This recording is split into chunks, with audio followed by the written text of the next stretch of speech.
Brace B to God. கர்த்தருடைய நாமம் மகிமைப்படுவதாக. எங்களை அதிகமாய் நேசிக்கிற எங்கள் அன்பின் பரம தகப்பனே, இந்த கிருபையான கர்த்தாவே, காலை வேளைக்காய் மக்கள் நாங்கள் நன்றி செலுத்துகிறோம். இந்த காலை வேளையிலும் உம்மை துதித்து பாடி ஆராதித்து இந்த நாளிலே நாங்கள் தியானிக்கும்படியாக கர்த்தர் எங்களுக்கு கொடுக்கிற வார்த்தைக்கு நேராக கடந்து போகவும், நீ செய்த நன்மைகளை உம்முடைய வசனத்துக்கு சாட்சியாக சொல்லி உம்முடைய நாமத்தை உயர்த்தி பிடிக்க கர்த்தர்களுக்கு உதவி செய்வீராக. தொடர்ந்து எங்களை வழிநடத்தும் இயேசுவின் நாமத்தில் ஜெபிக்கிறோம் எங்கள் ஜீவனுள்ள நல்ல பிதாவே. ஆமென், ஆமென், ஆமென்.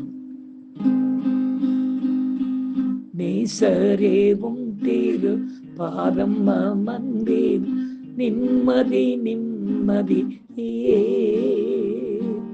நேசரேவும் தேரு பாதம் அமர்ந்தேன், நிம்மதி நிம்மதி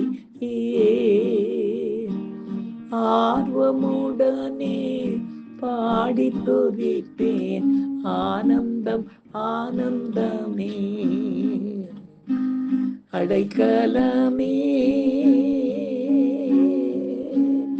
அதிசயமே ஆராதனை ஆராதனை அடைக்கலமே அதிசயமே ஆராதனை ஆராதனை வல்ல செயல்கள் நினைத்து நினைத்து உள்ளமே பொங்குதையா, வல்ல செயல்கள் நினைத்து நினைத்து உள்ளமே பொங்குதையா. நல்லவரே நன்மை செய்தவரே, நன்றி நன்றி ஐயா. அல்லேலூயா. நல்லவரே நன்மை செய்தவரே, நன்றி நன்றி ஐயா. வல்லவரே நல்லவரே ஆராதனை ஆராதனை.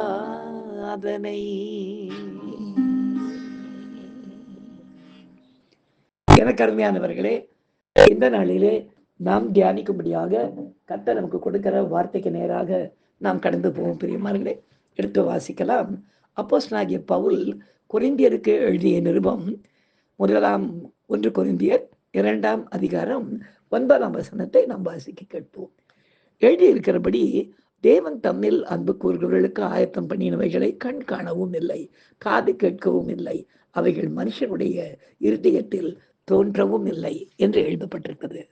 பெரியமானவர்களே, தேவன் அன்பாகவே இருக்கிறார் என்பதை நாம் அறிவோம். இந்த வசனத்தில் அவரிடம் அன்பு கூறுகிறவர்களுக்கு அவர் ஆயத்தம் பண்ணினவைகளை நமது கண்கள் காணவும் இல்லை, காதுகள் கேட்கவும் இல்லை, அவைகள் நமது இருதயத்தில் தோன்றவும் இல்லை என்கிறது வேதம். உலக தோற்றத்திற்கு முன்னே நம்மை ஆராய்ந்து நம்மை ஏற்ற வழியில் இந்த பூமியில் பிறக்க செய்து அவரது தீர்மானத்தின்படி நம்மை ரட்சித்து நம்மை நாள்தோறும் நடத்துகிற கர்த்தருக்கு அனுதினமும் ஒவ்வொரு வினாடியும் நமக்கு என்னென்ன தேவை என்பதை அவர் அறிந்து அவைகளை நாம் கேட்பதற்கு முன்பாகவே ஆயத்தம் பண்ணி வைத்திருக்கிறார். இதை நாம் புரிந்து கொள்ள வேண்டும். இனி நமக்காக அவர் புதிதாக ஆயத்தம் பண்ண வேண்டிய காரியம் ஒன்றுமே இல்லை. நமது தேவைகளின் போது நாம் அதை பெறும்போது அதை நாம் உணர்ந்து கொள்ள முடியும். இப்படியாக இந்த வசனத்தை மெய்ப்பிக்கும்படியாக நடந்த ஒரு சாட்சி இன்றைக்கு நாம் கேட்போமா? கர்த்தர் இந்த சாட்சியின் மூலமாய் மகிமைப்படுவாராக.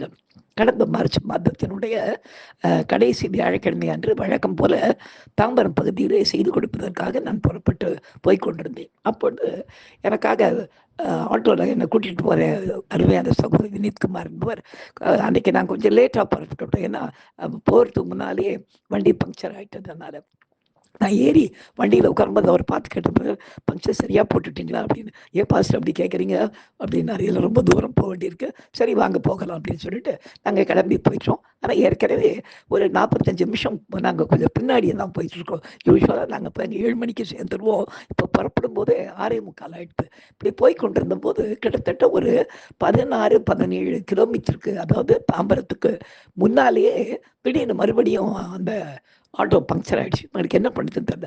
சரிங்க பிரதர், ஸ்டெப்னி இருக்கா அப்படின்னு கேட்டால் அவர் சொன்னார், ஐயோ ஸ்டெப்னி என்கிட்ட இல்லைங்க பிரதர் அப்படின்னாரு. ஐயோ இப்போ எப்படி மாட்டிக்கிட்டு போகிறது? ஏன்னா இப்போ அது இந்த ரோடு முழுக்க ஒரு கடையே கிடையாது, ஒன்றும் கிடையாது.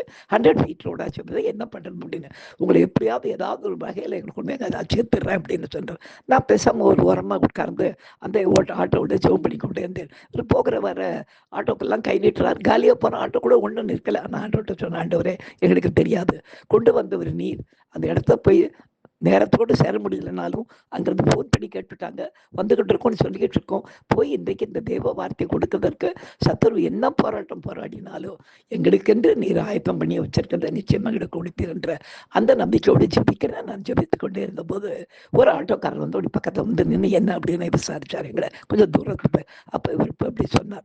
சொன்ன உடனே அவர் என்ன பண்ணார், அவர்கிட்ட இருந்த ஸ்டெப்னியை அந்த எக்ஸ்ட்ரா இருக்கிற அந்த டயரை கொண்டு வந்து எங்களை ஆட்டோவில் ஃபிக்ஸ் பண்ணிவிட்டு என்னை அப்படி குறித்து பார்த்து கேட்டார், எங்கே போகிறீங்க அப்படின்னு கேட்டார். நான் சொன்னேன், நான் பாஸ்டருங்க, தாம்பரத்தை செய்தி கொடுக்க போகிறேன், அப்போ சீக்கிரம் போங்க அப்படின்னு சொல்லிட்டு.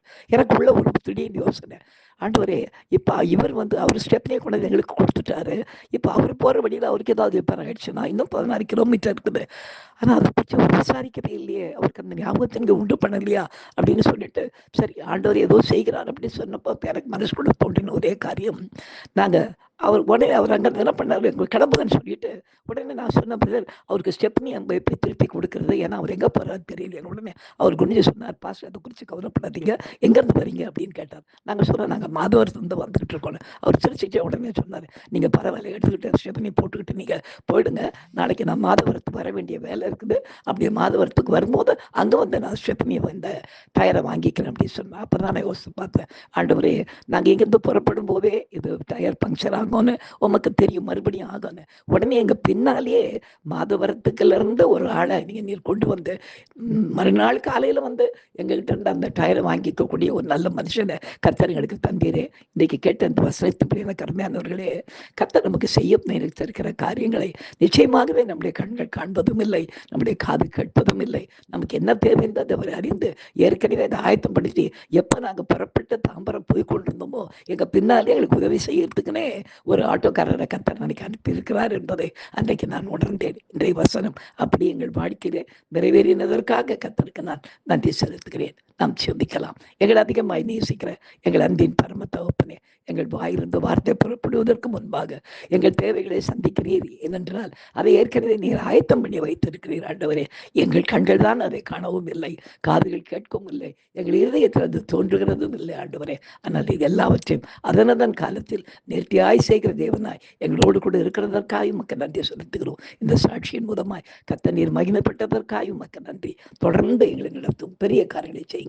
இயேசுவின் நாமத்தில் ஜெபிக்கிறோம் எங்கள் ஜீவனுள்ள நல்ல பிதாவே. ஆமேன், ஆமேன், ஆமேன். God bless you. Thank you.